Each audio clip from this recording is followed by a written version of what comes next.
wherever you are, we're thrilled that you're here. My name is Justin Clifford. I work at Bereave, and I am going to be your host today.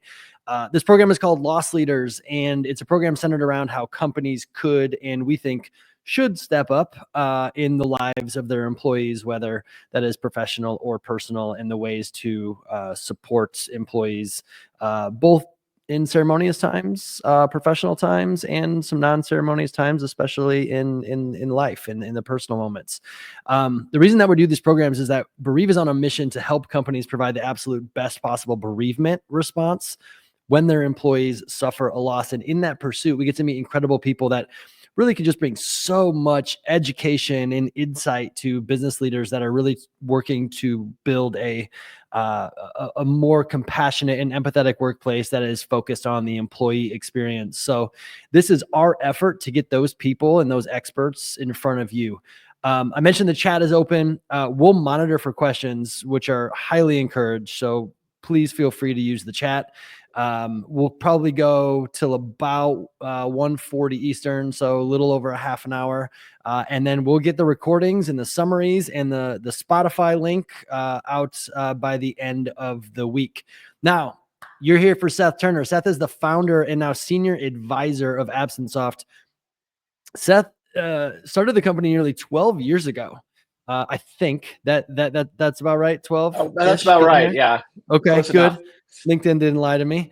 After spending enough time in the leave space to see an absence, pun intended, of technology to support what can be a really complex and overwhelming leave process, especially when you consider the dynamics of state compliance laws and thinking about the employee experience.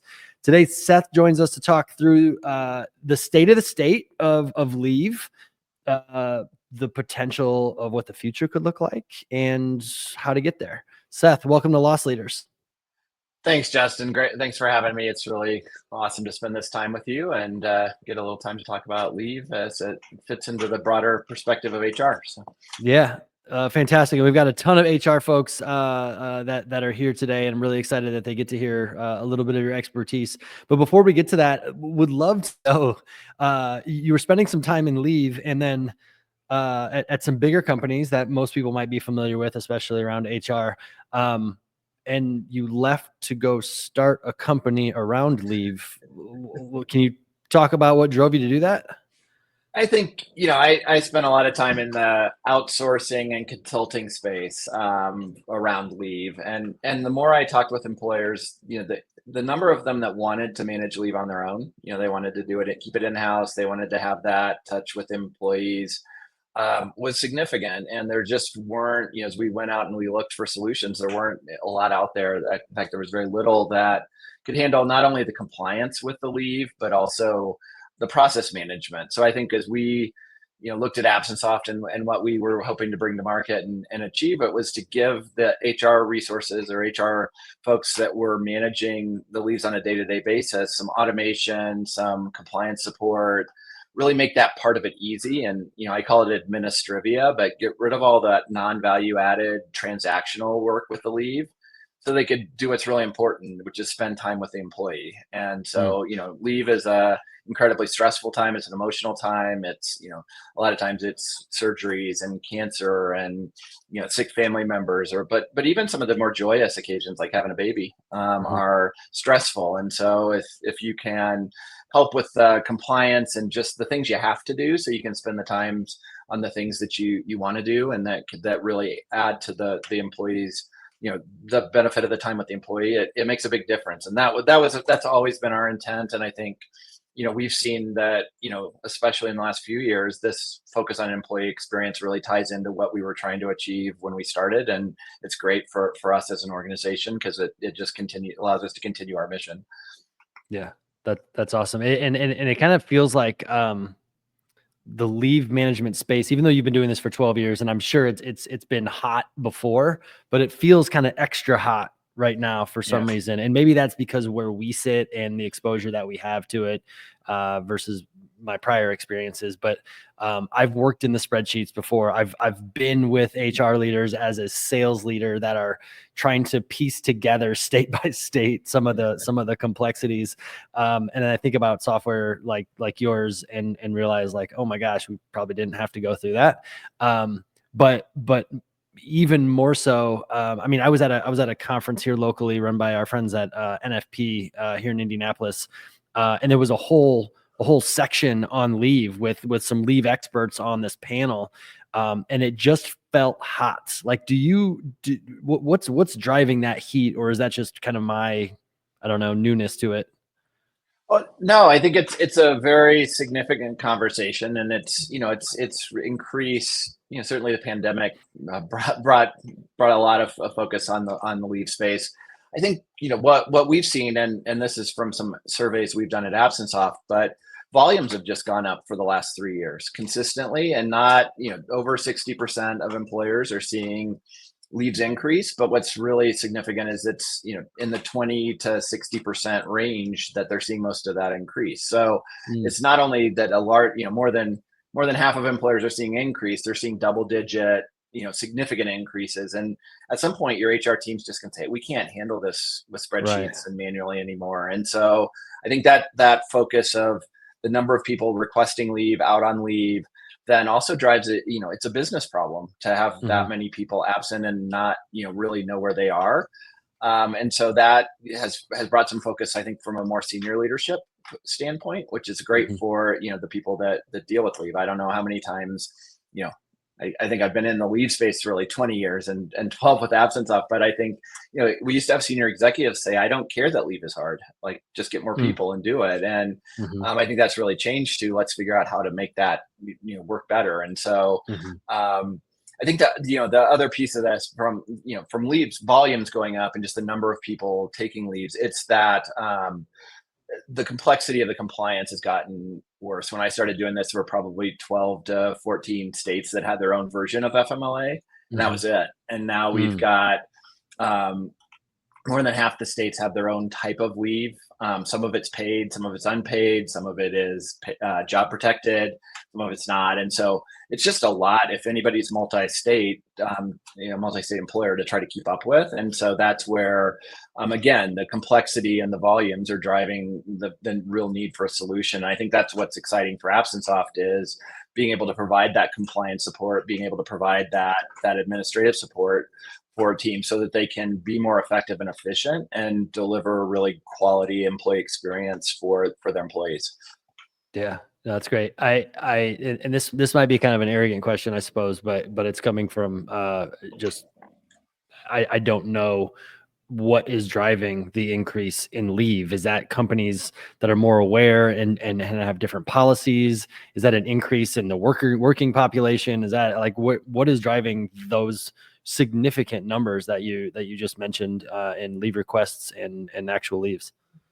I think it's access, right? So as we get more and more state leaves that are applicable to employees, there's more availability. We're also seeing a lot of employers, using leave and as a way to attract and retain. But really, I think some of it is people are, as the demographics get younger, people are more and more willing to talk about their conditions and ask for Mm, leave. I think there was a stigma in the past about certain types of conditions, or just you just toughed it out, right? Rub some dirt on it and keep going. mhm. And now I think people are much more willing to ask for what they need to be supported. And so one area that's driving a significant number of requests is mental health.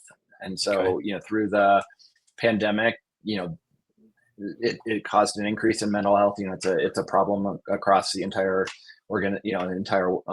United States. But I think it's also become something where people have much more access to mental health resources, whether it's through their company's EAPs, through telehealth, and some of these other places where before you had to go see a therapist in person. You can get much more access. And so that's driving more and more people to ask for some level of support there. So there's just, as we looked at our survey, mental health was one of the big drivers of that. I think we're also starting to see some things, like as we get as people age and we get into the sandwich generation, we're starting to see a lot of caregiving leave and a lot of people that are stuck in Mhm, between aging parents that need their mhm. support and then children that need their support as well. And so we're seeing more of those types of situations. And then we are seeing companies that are offering leave in a more generous way as a benefit. And so again, you want people to use your benefits if you're going to offer them, and so that's not necessarily a bad thing. I think what's really refreshing is it is people have more availability of the time so that hopefully they're coming back to work healthier and that they're using the time in a way to recover in the right ways. Yeah. I mean, employers wouldn't just do those things. There's gotta be something in it for them that they've recognized, and it sounds like that recognition has occurred. Can you talk a little bit about that? And maybe I'm off base, but that's kinda what I'm reading between the lines here. No, I think right.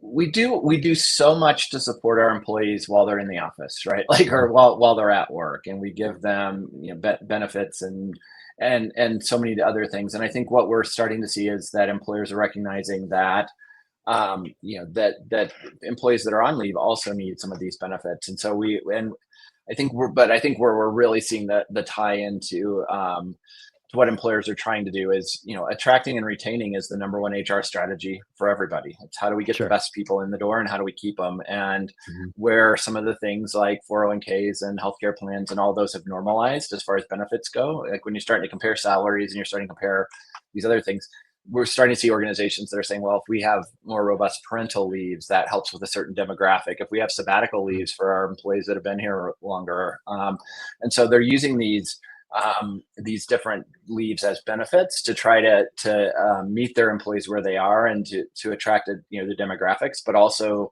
they're investing more time in that leave experience so that while somebody's out, they don't feel neglected. They feel like they're being mhm, supported and that they're welcome back, so that you're getting those people back. I think that's a metric I always like to look at is how many of your employees go out on leave actually return. mhm, And if the higher that number is, the better off you are, even if you lost them for a month here or there as they were working through whatever health mhm, condition they had. There's mhm, also a ton of productivity metrics around people that get the time they need and recover. They come back much more engaged and productive. mhm. Yeah. You talked a little bit about there, a little bit of data, a little bit of metrics. I'm curious when you think about like people that return from a leave, how long do you or how long should employers be thinking about tracking that that return? I mean, is it good if they stay for 3 months? Is it good if they stay for 12 months? Like what's the I don't like benchmarks really, but kind of like what's the expectation that employers should at least be thinking about supporting somebody when they come back so that they don't lose them? I don't think there's a magic number. I think we obviously if they're a high performing employee, you want them to stay as long as you can, right? So, but I think just we used to see people that would take their leave and then right as they were they'd do it, they'd stay on leave, and then as they got the end of their benefits, they would resign, and so Okay. they would use it as a really way to bridge their healthcare plans and some of those things. I think we're Okay. starting to see um, you know, more people that want to come back, and so I think it's really hard to measure any sort of or set any sort of line in the sand of Hmm. this is the right amount of time for somebody to come back and be here, because I think if they're a great employee, you don't ever want them to leave, and so Hmm. that is a but I think once you've gotten them back into the office, if they're leaving, it's more of a problem with their new working relationship or their Hmm. their ability to handle that than it is an actual leave sort of situation. Yeah. You talked a little bit about what employers are doing and how they're thinking about leave and how those trends are emerging. Is there anything that I suppose is maybe lagging about the way employers look at or work to support people on leave that you would like them to start thinking about that they're just kind of missing right now? Yeah, I think it's shifting a little bit, but I think it's the first one would be communication, right? The Mhm, more you communicate about the benefits available, the more you communicate to all the interested parties of when the employee's out, how they're coming back, all of those things, the better the experience is for everybody. And so I do think it's clear communications about process, clear communications about the legalities, but also just clear understanding for the people left at work and the managers and everybody like that. And so the more that you can, I think when I started doing this, everybody was afraid of telling employees about leave because they were going to go out and leave shop, or they were going to try to figure out ways to get leave, and and everybody was abusing leave. Like it was just a bad thing. And I think more and more people are becoming aware that leave can be used as a way to really make people more focused, productive, and help them be better at what they're doing, but also be better as a person because they're treating the things that they need to treat. I think the other area organizations are struggling or lacking a little bit is just in treating leave as a strategic advantage, in that you can it is a critical part of your people strategy in how you treat the people that are at work and the people that aren't at work. And it says a lot about you as an organization about how you treat the people that aren't there today, because they're going to come back and be an important part of your business. And so I'd love to see HR talking more about this, the strategic benefit of leave and how that's advancing the business objectives the organization has by having the right staffing and having the right people. And I extend that a lot to accommodations too, and ADA, and that bringing people back and working around their restrictions or their disabilities, you can have a tremendous benefit there too. And so I would love to see the conversation around leave becoming more strategic, and it started to, but there's a long way to go there of treating leave as a cost center or as a pain point or an abuse center or something, just to be buried, and really as something that you can use to drive business results and add value to the organization. Yeah. So I hear you talking about the strategy in HR.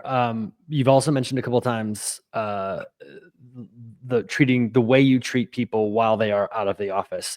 If I'm going on leave for I don't know, you can give the example if we need to, but if I'm going out on leave, like what does good leave look like?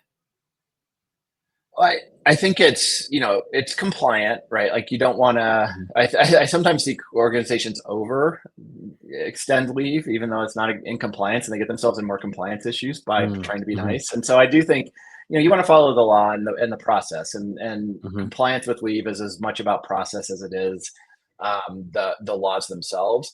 But I think from my standpoint, it's really setting expectations up front about what the employee is entitled to from a job protection and pay are the two things they care about, right? Employees really care about how long is their job going to be held, or how long do they have until they would have to return, and then how are they going to be paid while they're on that leave time. And so by setting those expectations and letting them know what that looks like, I also think there's a lot of benefit to understanding how and when they want to be communicated with. I think as we did surveys of employees that had taken leave, it was 50-50. Some said they were communicated with too much, and some said they weren't communicated with enough.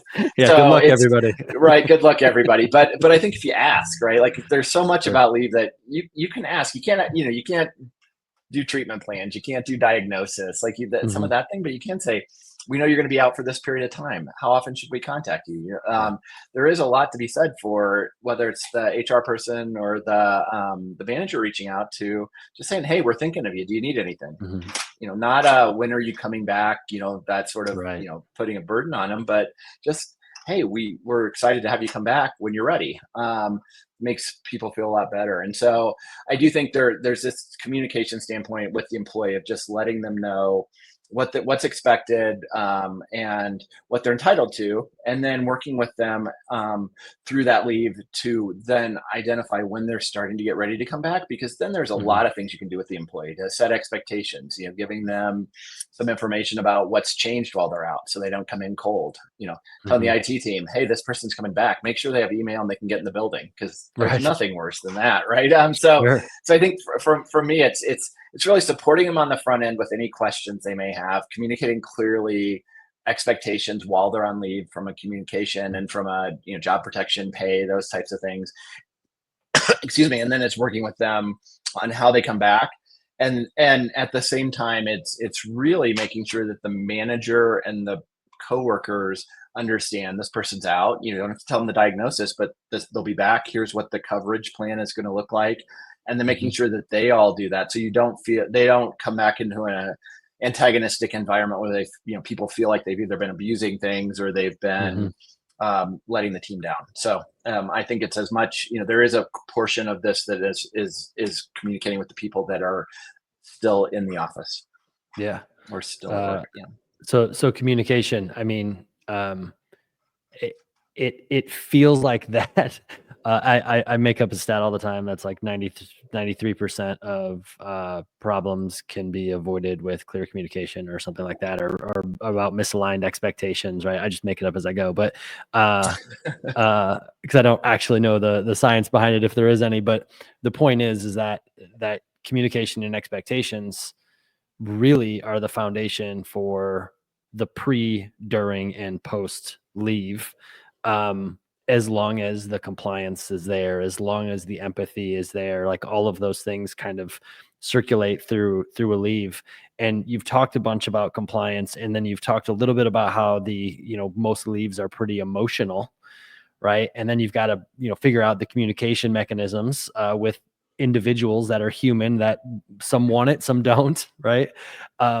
When you start to think about like the compliance pieces and the empathetic piece, like how do you balance those things? I mean, is that a platform thing? Is it a culture thing inside of an organization? Is it an experience thing? Like, how do those things get balanced? Because one feels really, really maybe like technical, and the other feels obviously very much more emotional.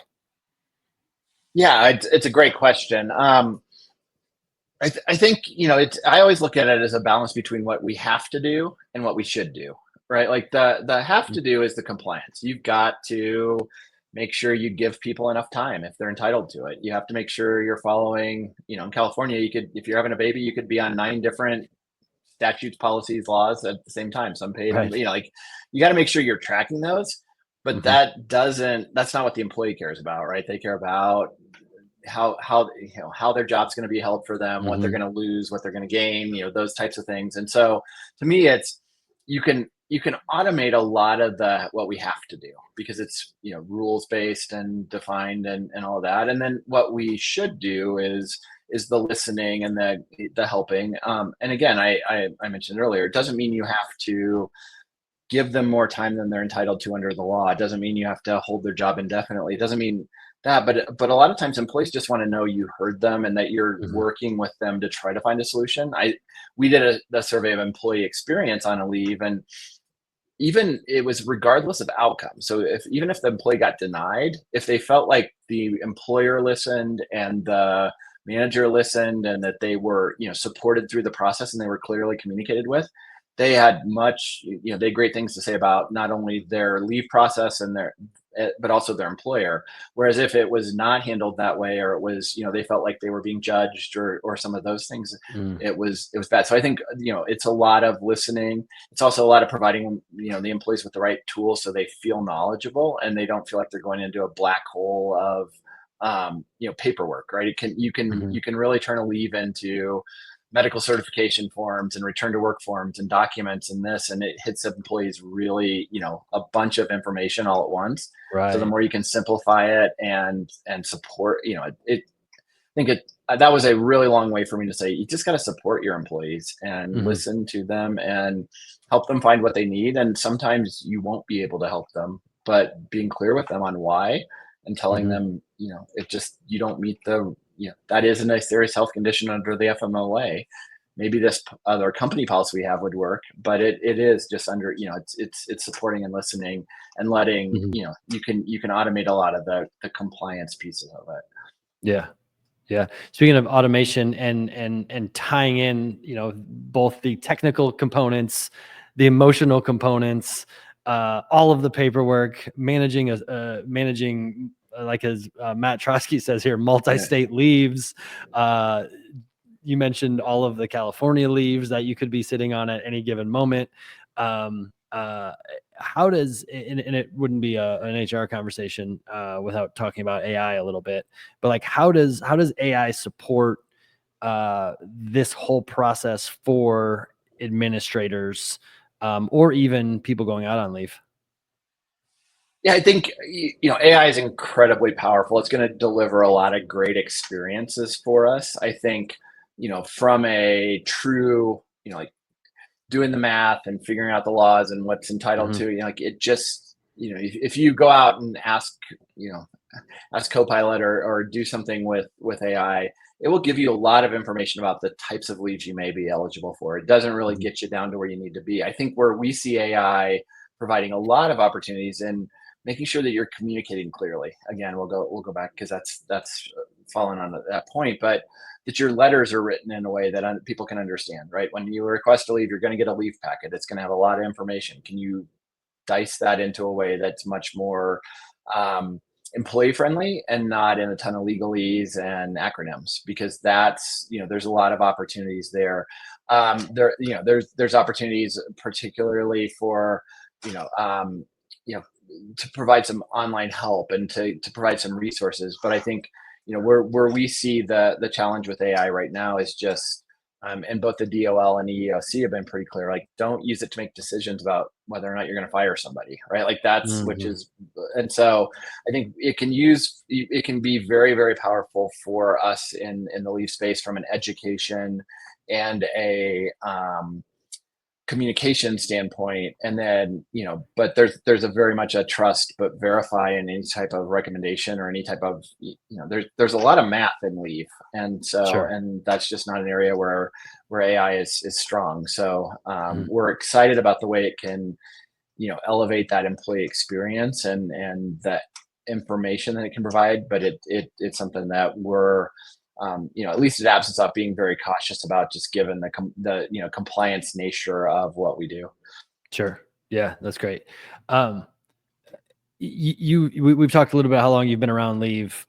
You founded a company based on leave. Like leave is more or less just a massive part of your life. So you have the luxury of hearing a lot of stories and seeing a lot of the data, and AbsenceSoft actually being responsible for finding out a lot of data that lives out there through the reporting and the reports that you put out.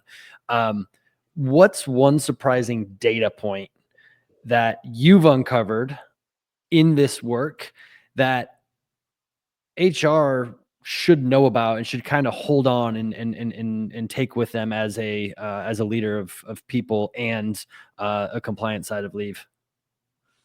Yeah, I think the piece that I always come back to is how important the employee's manager is to the leave and accommodations experience. I think we focus so much on the HR and the process and the documentation and all that. When we talk to employees about leave, or when they get feedback about the process, almost 70% of them, and again, my team knows never take quote a stat unless it's actually written down in front of me, and this one is not. But Sure.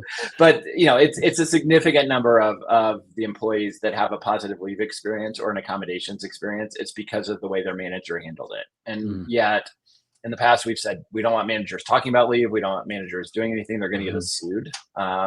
But that's because we didn't tell them about leave, so they would get you mhm, sued because they did something that they weren't supposed to. So I think it comes back to the more you can train your managers about how to recognize a need for a leave or a need for accommodation, how to handle that conversation. And it may be that sounds like you need a leave or an accommodation, go talk to HR. But mm, having mhm, them understand that, and then once there's a leave or an accommodation, telling them what they can and can't do and making them feel comfortable with it and mhm, helping them support that employee. And in some cases it has to be a sale of, this is mhm, why it benefits you as a manager to have this employee have an accommodation, because they're going to mhm, do great work for you.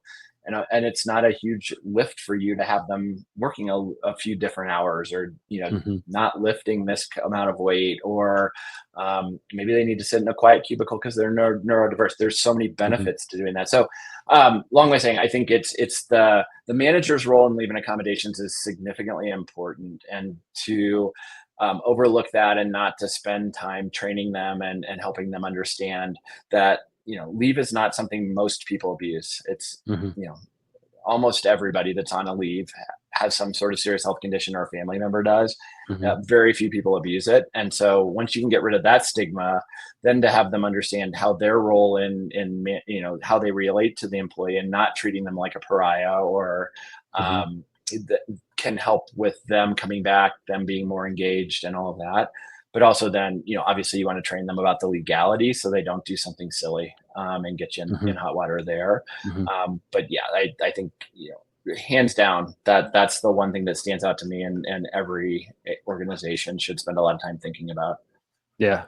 Yeah. And Matt Trotsky here mentions, and he's a seasoned HR vet, um, but mentioned specifically the role of the manager. And a lot of times we think of the manager as being kind of front lines, maybe even a first responder in some of these, especially events that occur in people's lives. I've kind of bumped into this question because I've been a people manager for almost 2 decades, and have received very little training on much. Right? Who's delivering this training, Seth? Like who's in charge of all of the things that you just said managers should know? Who delivers that? I think it varies in every organization, Hmm. right? And depending on your size, you may have a training team. I don't have an answer because it's so, training is an area some organizations do really well Hmm. across all facets of the organization. It's some areas that others struggle with. So there are definitely resources, definitely tools. I think that can be deployed depending, from third parties, depending on budget and accessibility. But I think Hmm. ultimately, even if it's do's and don'ts, it's a quick one pager that you just give to them. That it's that simple. But we've Hmm. see clients record long videos for managers, like your employee's taking a leave, or the 3 things to know. Like you can Hmm. do very simple things, or you can have very complex, training that people go through once a year, or on a regular basis to make sure. Because the reality is most managers don't manage a lot of leaves during their career, Hmm. right? Like Hmm. depending on the size of your team, you may have one employee in 20 years that goes on a leave. And so it's just making sure they have access to it when they need it. But also Hmm. just, I mean, a lot of it's awareness. Just make sure they know that the signs to recognize so that they can get that person to the right place. Hmm. Yeah. Um, when you think about, so you talked a little bit about training and like it's part of it's the culture of training. It sounds like what type of culture exists in the organization around training. But we've also talked about the way companies approach leave and how they are using it for attraction and retention. Um, how do you see kind of that tie in to the broader culture when it comes to leave and what it means for companies to be able to show up in those moments and how that reflects or maybe doesn't reflect their culture?